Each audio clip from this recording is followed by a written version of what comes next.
అందరికీ నమస్కారం. Welcome to set to Telangana channel. మనం ఈ వీడియోలో తెలంగాణ ప్రభుత్వం అందించే ఇందిరమ్మ ఇళ్లకు ఎలా దరఖాస్తు చేసుకోవాలి, అసలు అర్హులు ఎవరు అనే విషయాన్ని ఈ వీడియోలో తెలుసుకుందాం. తెలంగాణ ప్రభుత్వం దిగువ మరియు మధ్యతరగతి వర్గాలకు సాధికారత కల్పిస్తూ ఈ ఇందిరమ్మ ఇండ్ల స్కీమ్ని అయితే ప్రవేశపెట్టడం జరిగింది. పౌరులకు సాధికారత కల్పించాలనే సంకల్పంతో తెలంగాణ రాష్ట్ర ప్రభుత్వం తెలంగాణ ఇందిరమ్మ ఇండ్ల గృహ నిర్మాణ పథకాన్ని ప్రారంభించింది. ఇది ఇంటి యాజమాన్యం కోసం ఎదురుచూస్తున్న దిగువ మరియు మధ్యతరగతి కుటుంబాలకు ఆశాజ్యోతి అని చెప్పొచ్చు.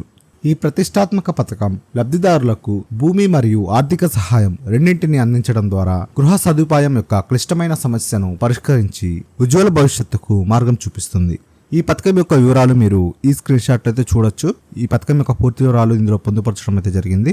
ఇంకా ముఖ్యంగా ఈ పథకం యొక్క లక్ష్యం ఏమిటంటే నిరాశ్రయతను నిర్మూలించడం మరియు అందరికీ స్థిరమైన ఆశ్రయం కల్పించడం, ఇంకా సమాజంలోని అత్యంత బలహీన వర్గాల అవసరాలకు ప్రాధాన్యత ఇవ్వడం ఈ పథకం యొక్క ప్రధాన లక్ష్యం.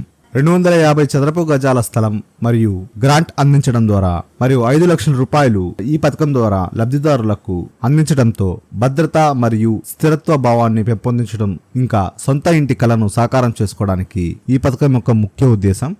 ఇప్పుడు ఈ ఇందిరమ్మ పథకానికి అప్లై చేసుకోవడానికి అర్హతలు ఏంటో ఇప్పుడు చూద్దాం. ఈ పథకానికి అప్లై చేసుకోవడానికి ముఖ్యంగా అర్హతలు ఏంటంటే, లబ్ధిదారులు ఖచ్చితంగా తెలంగాణలో శాశ్వత నివాసమై ఉండాలి, దిగువ లేదా మధ్య తరగతి చెందిన వారై ఉండాలి, ఇది వరకు హౌసింగ్ స్కీమ్ ప్రయోజనాలను పొందకుండా ఉండాలి, అంటే తెలంగాణ ప్రభుత్వం నుంచి ఎలాంటి హౌసింగ్ స్కీమ్ కానీ పొందకుండా ఉండాలి, ఇంకా సొంత ఇల్లు కలిగి ఉండకూడదు, నిర్దేశిత పరిమితి కంటే తక్కువ వార్షిక ఆదాయం ఉండాలి, అంటే ఎవరికైతే ఇన్కమ్ తక్కువగా ఉంటుందో వాళ్ళు మాత్రమే ఈ పథకానికి అర్హులు, ఏ రకమైన ఆస్తిని కూడా కలిగి ఉండకూడదు. ఈ పథకానికి ఆన్లైన్లో ఎలా అప్లై చేసుకోవాలన్నది ఇప్పుడు చూద్దాం. ఈ తెలంగాణ ఇందిరమ్మ ఇండ్లు హౌసింగ్ స్కీమ్ కోసం దరఖాస్తు చేసుకోవడానికి మన తెలంగాణ ప్రభుత్వం అధికారిక వెబ్సైట్ని లాంచ్ అయితే చేయబడింది.